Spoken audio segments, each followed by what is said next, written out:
como é bom ver um ministro tão bem preparado como é o ministro Sérgio Moro. O jornalista da Globo achou que o ministro era bobo, estava despreparado para uma pergunta maldosa dele.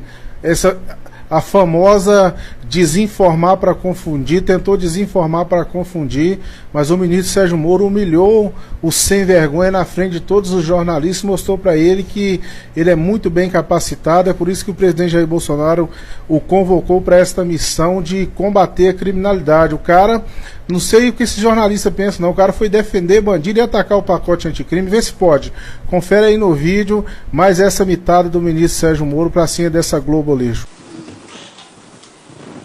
Alô? Alô? Ministro, Jailton do Globo, como vai? Tudo bem.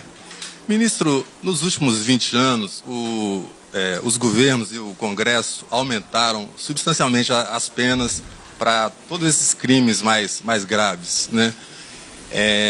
A gente está vendo aqui agora que a sua proposta, o pacote, é basicamente um recrudescimento penal, né? Como é que o senhor acha que esse recrudescimento penal que está sendo proposto vai ter impacto na redução do número de homicídios? Há 20 anos atrás, matava-se 40 mil pessoas no Brasil por ano. Depois desse recrudescimento penal, né, a gente hoje está vendo, como o senhor mesmo citou aí no começo da entrevista, mais de 60 mil homicídios por ano. Para mim, essa é a questão central da sua administração. Como é que vai se reduzir o número de homicídios? O senhor acha mesmo que essas mudanças legais vão ter impacto na redução de homicídios? De que forma? O senhor acha que os criminosos que cometem esses crimes bárbaros, eles têm algum sentido de contenção em relação a medidas legais?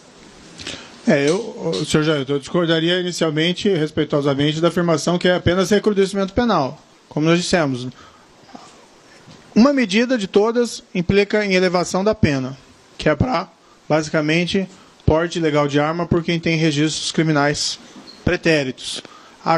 As outras medidas são relativas ao regime.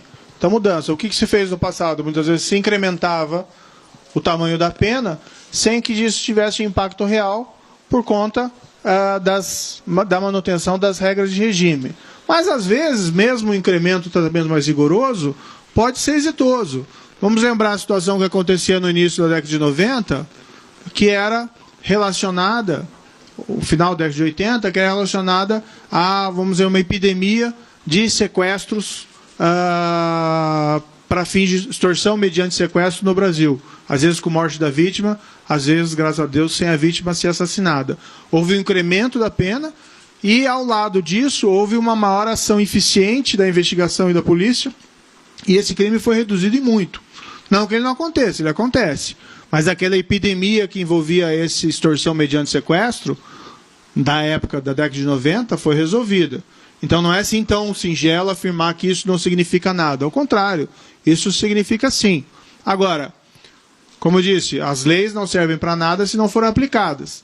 Paralelamente, tem que ter uma série de medidas executivas que aumentem a eficiência da repressão e da prevenção desses crimes, né? Agora, não é recrudescimento apenas, nós estamos incrementando os mecanismos de investigação, nós estamos estabelecendo regras mais duras para progressão de regime para alguns crimes, exatamente para tirar o criminoso da rua, por mais tempo.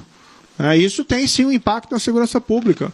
É inegável isso é cientificamente demonstrado e até resultante, vamos dizer, de um juízo simples de bom senso, que se o criminoso é inabilitado a cometer crimes, ou seja, se ele é neutralizado em uma prisão, isso tem um impacto na segurança pública. Ou seja, tira os criminosos de circulação. Ministro. Outra coisa, ministro, é que no pacote não tem nenhuma medida contra a corrupção policial. Ministro, boa tarde. Acho que a corrupção vale para todos, quando se incrementa as regras contra a corrupção. Vale tanto para a corrupção de agente público, e entre os agentes públicos está a corrupção policial. A afirmação está equivocada. Ministro, boa tarde. Aqui, Ricardo Della Coleta, da Folha de São Paulo. O senhor faz o anúncio desse pacote anticrime no mesmo dia em que a Folha mostra que o ministro do Turismo, Marcelo Álvaro, ele utilizou candidatas laranjas e para que elas repassassem dinheiros a contas ligadas ao gabinete do ministro. Levando em conta que o senhor trata de legislação eleitoral nesse pacote e que o senhor menciona esse novo momento político de compromisso do governo contra a corrupção, se o senhor considera as explicações do ministro até agora suficientes ou se o senhor considera que o ministro deve explicações ou, eventualmente, uma apuração mais detalhada sobre essa denúncia específica. Muito obrigado. Olha, com todo respeito, o tempo de ministros da Justiça que atuavam como advogados de membros do governo federal é coisa do passado. Tá? Não cabe ao ministro da Justiça fazer esse papel de defesa de situações apontadas em relação a membros do governo. O que cabe ao ministro da Justiça, sim, é assegurar que, havendo informações consistentes, que isso seja devidamente apurado pelos órgãos de investigação competentes.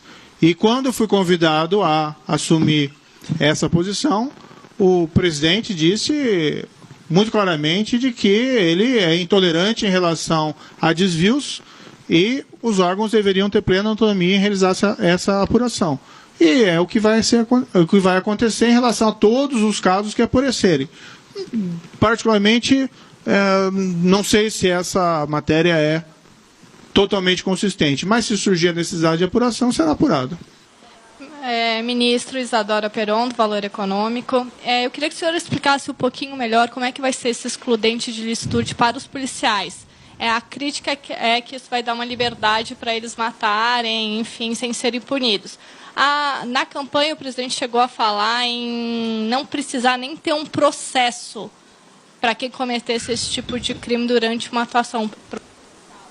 Não vai acontecer? Como é que está exatamente no projeto?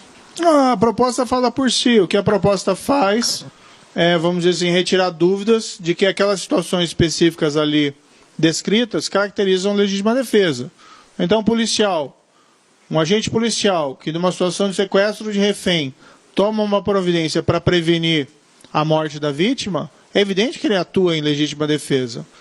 No entanto, às vezes, por questões até discricionárias ou subjetivas de interpretação da lei, às vezes essa situação não era assim entendida. Então nós apenas deixamos claro na lei, nós apenas extraímos do conceito de legítima defesa, né, situações que a elas são pertinentes. Então não existe nenhuma licença para matar. Quem afirma isso está equivocado, não leu o projeto. É uma interpretação. Não estou dizendo que é o caso da senhora, estou dizendo que quem falou isso, sei lá se alguém falou isso, não é isso. É um projeto consistente com, vamos dizer assim, império da lei. Império da lei e respeito a direitos fundamentais. Tá?